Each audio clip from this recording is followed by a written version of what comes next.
महाभारत का युद्ध सिर्फ तीर और तलवारों का टकराव नहीं था, वो एक चेतावनी थी, एक संदेश था पूरे मानव समाज के लिए। हर दिन एक अध्याय बना और हर अध्याय ने सिखाया कि जीवन कैसे जिया जाए और क्या न किया जाए। आज मैं आपको बताऊंगा 18 दिन से 18 बातें जो आज की दुनिया में लागू की जाती है। तो आइए जानते हैं। जब धर्म और अधर्म आमने सामने खड़े हो गए, पहला दिन युद्ध की गर्जना से नहीं, अंतरात्मा की चीख से शुरू हुआ। अर्जुन खड़ा था रणभूमि में, लेकिन हाथ कांप रहे थे। श्री कृष्ण बोले, धर्म के लिए उठाया गया शस्त्र कोई पाप नहीं होता।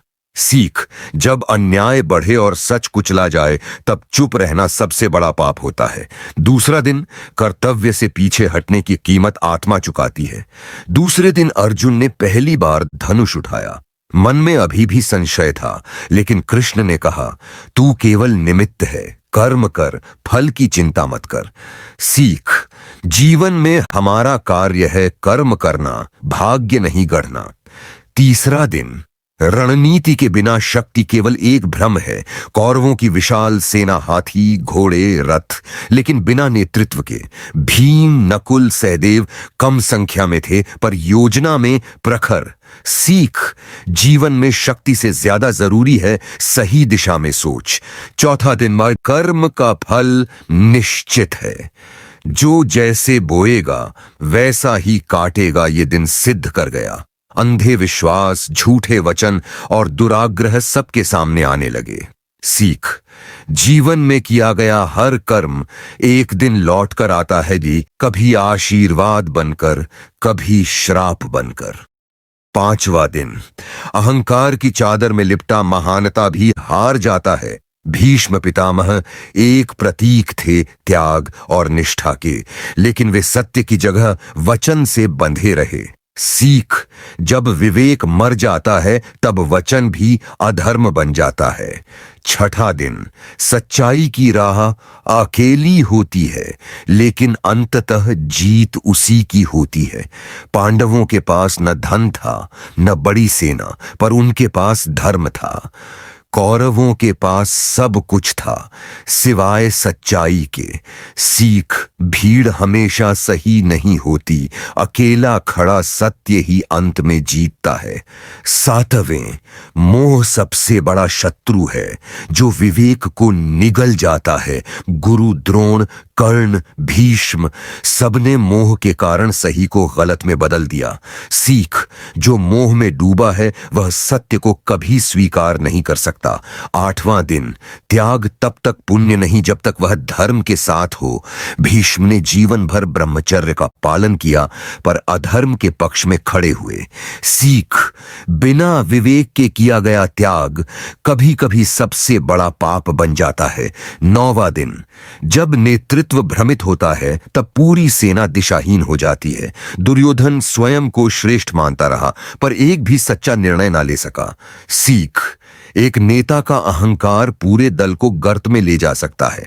10वां दिन, बलिदान तब तक व्यर्थ है जब तक वह धर्म के लिए ना हो। भीष्म शरशय्या पर पड़े थे, पर मन में अपराध बोध था। सीख, बलिदान तभी मूल्यवान है जब वह धर्म, सत्य और मानवता के लिए हो। 11वां दिन, अधूरी सच्चाई भी छल होती है। युद्ध में बातें तोड़ मरोड़ कर प्रस्तुत की गईं, साज से भ्रम अब फैला। सीख, जब सच्चाई को छिपाया जाए तब वह झूठ से भी अधिक घातक हो जाती है। 12वां दिन, अंधभक्ति और निष्ठा में अंतर होता है। कर्ण ने जीवन भर दुर्योधन का साथ दिया, लेकिन किस कीमत पर? सीख, निष्ठा होनी चाहिए नीति के प्रति, न कि किसी व्यक्ति के अधर्म के प्रति। 13वां दिन, जब नारी का सम्मान नहीं होता तब समाज का अंत निश्चित होता है। द्रौपदी का चीरहरण केवल एक स्त्री का अपमान नहीं था, वो पूरे वंश के विनाश का बीज था। सीख, जहां नारी का सम्मान नहीं होता वहां प्रगति नहीं, केवल पतन होता है। 14वां दिन, प्रतिज्ञा से बड़ा होता है विवेक। अर्जुन ने शपथ ली, पर जब श्री कृष्ण ने रोका उन्होंने धर्म को महत्व दिया। सीख, यदि कोई प्रतिज्ञा अधर्म को जन्म दे तो उसे तोड़ देना ही सबसे बड़ा धर्म है।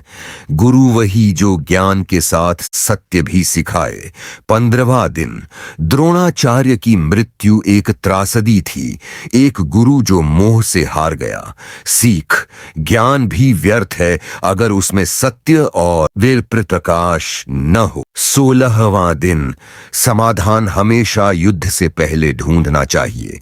श्री कृष्ण ने शांति के हर प्रयास किए, पर अहंकार ने सब कुछ अस्वीकार कर दिया।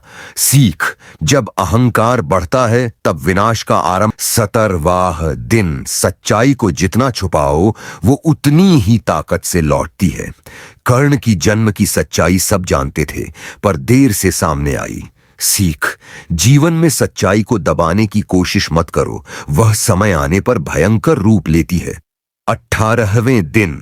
जीत तब तक अधूरी है जब तक उसमें आत्मा की शांति न हो।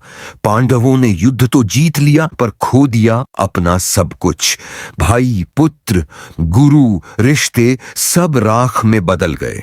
सीख, अगर आपकी जीत में किसी और का विनाश है तो वो जीत नहीं, दुख की शुरुआत है।